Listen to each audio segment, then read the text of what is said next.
नमस्कार, आप देख रहे हैं इंदौर फर्स्ट, आपके शहर और आपके आसपास घटित तमाम हलचलों की जानकारी और अहम खबरों के साथ मैं हूं दिव्या खोबरे। आइए जानते हैं खबरों को विस्तार से।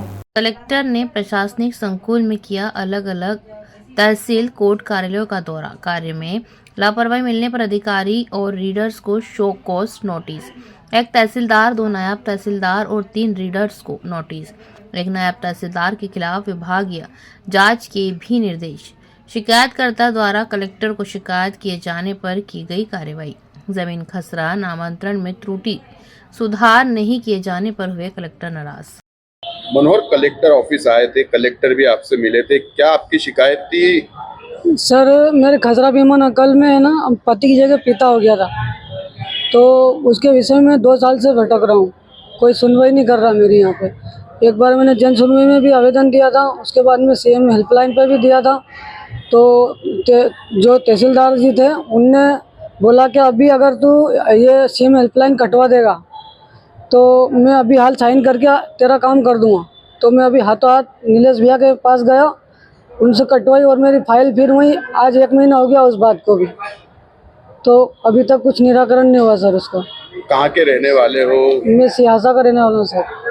क्या जमीन का नामांतरण था? जमीन में जैसे मैं पिताजी शांत हो गए थे तो माताजी का नाम चढ़वाया, और हमारे 2 दीदी है मेरी और एक मेरा नाम मनोहर है। तो उन पिता की जगह पति का दिया था।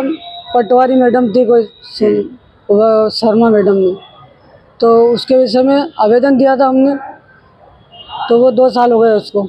कलेक्टर साहब भी मिले थे आपको? हाँ, कलेक्टर साहब से मिला आज मैं। क्या बोले फिर? आपको अंदर भी बुलाया था? अंदर वो जो फाइल है वहाँ से नीचे जाएगी, एसडीएम साहब के पास जाएगी। अब तो सोमवार का बोला उनने कि वहाँ पे आके पूछ लेना आप।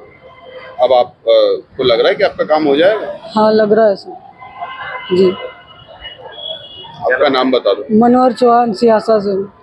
सर, आपने आज तहसीलों का दौरा किया, किस तरह? देखिए, आज अलग अलग तहसीलों के जो 4 कोर्ट हैं, जिसमें मलारगंज और बिचौली शामिल हैं, उनका निरीक्षण किया गया। और तहसीलदार कार्यालयों में जो न्यायालयों में जो केस चल रहे हैं, चाहे वो नामांतरण के हों, सीमांकन के हों, बंटवारे के हों, उनका सबका परीक्षण किया गया है और जो कमियां पाई हैं उनकी पूर्ति हेतु निर्देशित भी किया गया है।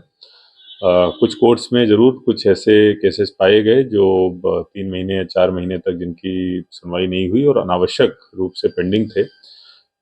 ऐसा पाए जाने पर 1 तहसीलदार, 2 नायब तहसीलदार को शो कॉज नोटिस जारी करने के निर्देश दिए गए हैं। 3 रीडर्स के खिलाफ भी शो कॉज नोटिस जारी करने के निर्देश दिए गए हैं और साथ में एक जो नायब तहसीलदार थे मलारगंज के, उनकी विभागीय जांच शुरू करने के निर्देश प्रदान किए गए हैं।